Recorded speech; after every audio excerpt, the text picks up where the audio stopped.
दोस्तों नमस्कार, मेरा नाम उमेश है और मैं आपका स्वागत अपने चैनल सावर माइंड पे दिल से करता हूँ। दोस्तों हर बार की तरह इस बार भी मैं कुछ बताने के पहले आपसे एक छोटी सी कहानी सुनाने की अनुमति चाहूँगा।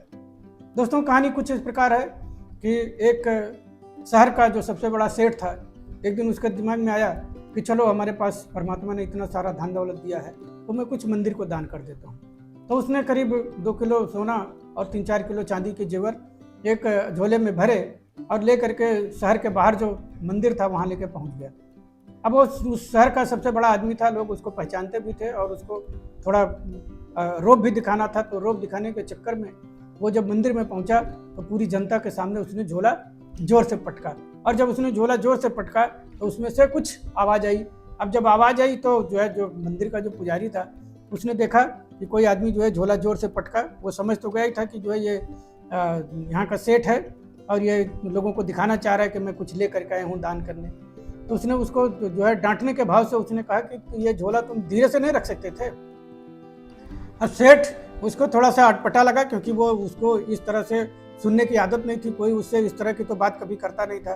तो उसने कहा, अरे महाराज, मैं जो है इसमें झोले में सोना और चांदी जो है लाखों रुपए का सोना और चांदी ले करके आया हूँ दान देने, और आप मुझसे इस तरह से बात कर रहे हैं कि जो है झोला जो है ठीक से नहीं रख सकते। तो पुजारी ने कहा कि ठीक है। तो उसको थोड़ा और ख़राब लगा, उसने कहा कि ये तो कोई हमको भाव ही नहीं दे रहा, कोई तवज्जो ही नहीं दे रहा है। तो उसने कहा ठीक है, मतलब अरे मैं लाखों रुपए का सोना जो है दान दे रहा हूँ और हमसे कह रहे ठीक है, कुछ तो बोल देते। तो उसने कहा कि ठीक है, जो है एक काम करो कि तुम मुझे धन्यवाद दो और जो है घर जाओ। उसने कहा, अरे वाह भाई, दान मैं कर रहा हूँ, धन्यवाद आपको देना चाहिए, और आप मुझसे कह रहे हैं कि जो है धन्यवाद दो और घर जाओ, ये तो बात ठीक नहीं, ये तो जाती हो गई। तो पुजारी ने कहा कि भाई देखो, हमने तुम्हारा दान स्वीकार किया, तो इस बात का तुम हमें धन्यवाद नहीं दोगे, इस बात का तुम हमें दक्षिणा नहीं दोगे कि जो है मैंने तुम्हारा दान स्वीकार किया और तुम जो है दक्षिणा भी नहीं देना चाहते हो, तो तुम दक्षिणा के बदले धन्यवाद बोलो और निकल जाओ यहाँ से। और अगर मान लीजिए अगर तुमको नहीं धन्यवाद देना है तो अपना झोला उठाओ, अपने घर जाओ, दोबारा कभी मत यहाँ आना।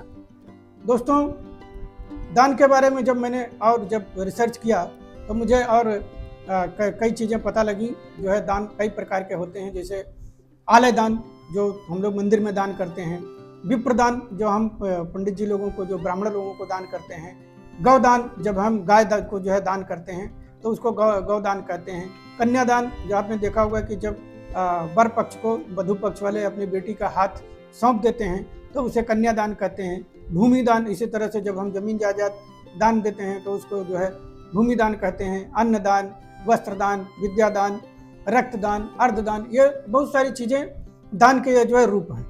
दोस्तों हमारे वैदिक रीति में दान देना और दान के बाद फिर दक्षिणा देना, ये एक रीति है।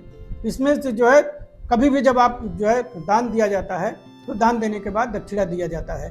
दक्षिणा भी कई प्रकार के होते हैं दोस्तों, जैसे गुरु दक्षिणा, यज्ञ दक्षिणा, सेवा पड़ामी, सम्मान, वेतन, बख्शीश। दोस्तों जब भी दान दें तो उसके साथ आपको कुछ मिलेगा उसके बदले में, इस भावना से कभी दान मत करें, क्योंकि वह दान कभी फलित नहीं होगा। बल्कि इस भाव से दान करें कि परमात्मा ने हमको इतना दिया है, हमारी ज़रूरत से ज़्यादा है और मैं इसको चाहूँ तो मैं दान कर सकता हूँ, इसको देने से मुझे कोई तकलीफ नहीं होगी, बल्कि इसको देने से मुझे आनंद ही मिलेगा।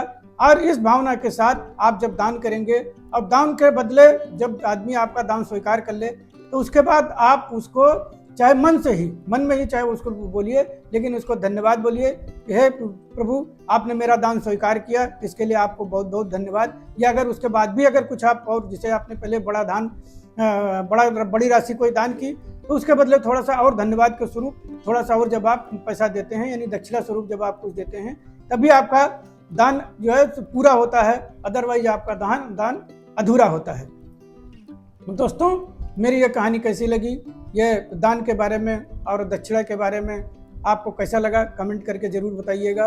और अगर अच्छा लगा हो तो दूसरों से भी शेयर करिएगा कि दूसरों को भी दान और दक्षिणा का असल मतलब समझ सके।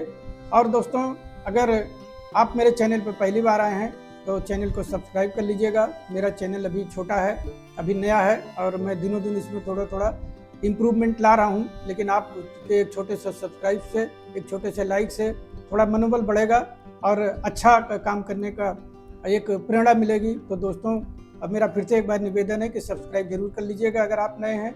बाकी लाइक, शेयर और कमेंट जरूर करिएगा। धन्यवाद दोस्तों, नमस्कार।